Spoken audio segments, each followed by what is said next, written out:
पहले की बात है। किसी गांव में एक बहुत ज्ञानी पंडित रहा करता था। पंडित के आजू बाजू के सारे ही गांव में बहुत प्रख्यात था, इसी वजह से धनवान भी। पंडित का परिवार ज्यादा बड़ा नहीं था। पंडित अपनी पत्नी के साथ अपने बहुत बड़े घर में अकेला ही रहता था, क्योंकि पंडित को कोई बेटा था नहीं और एक बेटी थी जिसका विवाह पास के गांव वाले एक श्रीमंत लड़के से हो चुका था। पंडित ने शादी से पहले अपने होने वाले दामाद की अच्छे से जांच पड़ताल की थी और अपनी बेटी का भविष्य भी ठीक से पढ़ा था। तब जानकर उसने बेटी की शादी की थी। लेकिन चंद सालों में ही पंडित का दामाद बुरी आदतों के चंगुल में फंस गया।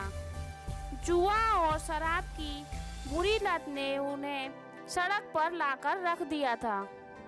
पंडित की ऐसी बातों से उसकी पत्नी काफी दुखी हो जाया करती थी और मन ही मन सोचती थी कि कैसा स्वार्थी पिता है, अपनी बेटी को इतने कष्टों में देखकर भी उसकी मदद करने के लिए मना करता है।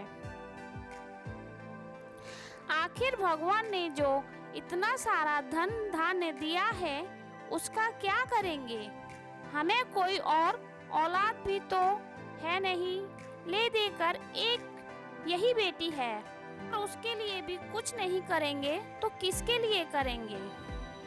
पंडित ऐसा नहीं सोचता था।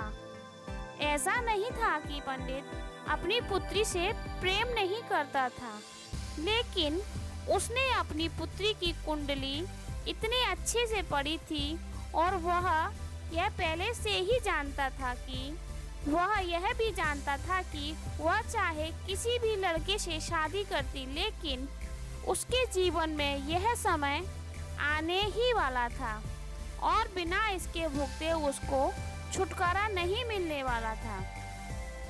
एक दिन खाने पीने के लिए भी मोहताज हो चुके पंडित के बेटी और दामाद उसके घर पर आए। पंडित ने उसकी बीवी ने दोनों ने खूब आदर सत्कार किया और खूब अच्छा खाना खिलाया। बेटी और दामाद की पंडित से सहायता मांगने की हिम्मत ना हुई, इसलिए वह बिना बोले ही वापस अपने घर को लौटने लगे। लेकिन माँ तो माँ होती है। पंडिताइन से रहा नहीं गया और बिना पंडित की इजाज़त के उसने चोरी छुपे बूंदी के लड्डू बनाकर उसमें सोने के सिक्के रख दिए और बेटी और दामाद को दे दिए, ताकि बेटी और दामाद को कुछ आर्थिक सहायता हो सके। पंडिताइन यह भी जान गई थी कि बेटी और दामाद शर्म के मारे उससे मदद नहीं मांग रहे थे, इसलिए उसने बेटी और दामाद को भी लड्डुओं में छिपे सिक्कों के बारे में कुछ नहीं बताया। जाहिर सी बात है कि जब वो लोग घर पर जाकर लड्डू खाएंगे तो उन्हें उसमें सोने के सिक्के मिल जाएंगे।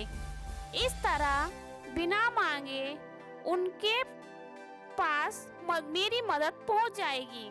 सोचकर पंडिताइन मन ही मन अपने बेटी की मदद करने के लिए खुश होने लगी। पंडित के दामाद और बेटी उन दोनों का आशीर्वाद लेकर अपने घर के तरफ रवाना हो गए। उन दिनों गाड़ियां तो होती नहीं थी, घोड़ा गाड़ी या बैलगाड़ियां चलती थीं। पैसे ना होते तो और चीज़ों की लेन देन से भी व्यवहार होता था। बेटी और दामाद का गांव पंडित के घर से कोसों दूर था, फिर भी पैसों की कमी के चलते वह चलकर अपने गांव की तरफ निकल पड़े। थोड़े ही दूर चले थे कि पंडित की बेटी के पैर में मोच आ गई और अब उसको चलना भी मुश्किल हो गया। पंडित के दामाद ने जब देखा कि उसकी बीबी अब बिल्कुल चलने में सक्षम नहीं है, तो उसने एक तांगा अपने घर तक किराए पर ले लिया। दोनों पति पत्नी तांगे में बैठकर घर तक पहुंच गए, लेकिन तांगे वाले को देने के लिए उनके पास पैसे तो थे नहीं। इसलिए पंडिताइन ने जो बूंदी के लड्डू उन्हें दिए थे, वही किराए के तौर पर उस तांगे वाले को दे दिए। तांगे वाला बूंदी के लड्डू को लेकर वहां से चला गया। तांगे वाला अपने घर की तरफ जा रहा था, तब उसे एक हलवाई की दुकान दिखी। उसने सोचा कि थोड़े से बूंदी के लड्डुओं से मेरे घर के लोगों का पेट थोड़े ही भरने वाला है। इससे अच्छा मैं इन बूंदी के लड्डुओं को बेचकर उनसे कुछ चावल खरीद लेता हूँ। तांगे वाले ने बूंदी के लड्डू हलवाई को बेच दिए। जिस गांव में वह हलवाई रहता था, उसी गांव में एक आदमी ने अपने घर पर पूजा रखी थी और उसी पंडित को उस पूजा के लिए बुलाया था। पूजा में लगने वाले प्रसाद के लिए उस आदमी ने उसी हलवाई से बूंदी के लड्डू लिए, जहां पर उस तांगे वाले ने लड्डू बेचे थे। हलवाई ने भी उस आदमी को तांगे वाले से खरीदे हुए लड्डू ही दिए, ताकि वह खराब ना हो जाएं, क्योंकि वह नहीं जानता था कि यह लड्डू कब बने हैं। पूजा खत्म होने पर दक्षिणा और बूंदी के लड्डू लेकर जब पंडित अपने घर आया और खाना खाने बैठा, तो प्रसाद में लाए बूंदी के लड्डू खाते वक्त लड्डू से सोने का सिक्का निकला। इस घटना को देखकर पंडिताइन की आंखों से आंसू बहने लगे। पंडित ने जब पंडिताइन से उसके रोने का कारण पूछा, तो पंडिताइन ने पंडित को सब कुछ बताया और पंडित से उसकी बातों पर भरोसा न करने के लिए माफी मांगी। पंडित ने पंडिताइन के आंसू पोंछे और कहा कि तुम्हारी तरह मैं भी हमारी बेटी से बहुत प्रेम करता हूँ, लेकिन अगर हम उसकी अब मदद करते हैं तो दामाद हमेशा ऐसे ही मदद की अपेक्षा रखेगा और अपनी बुरी आदतों को कभी नहीं छोड़ेगा।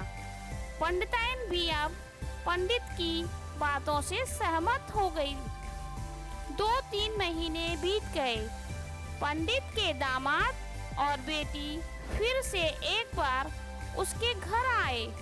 इस बार उनकी परिस्थिति पहले से बेहतर थी, क्योंकि पिछली बार खाली हाथ जाने के बाद दामाद ने नया काम शुरू किया था और सारी बुरी आदतें भी छोड़ दी थी।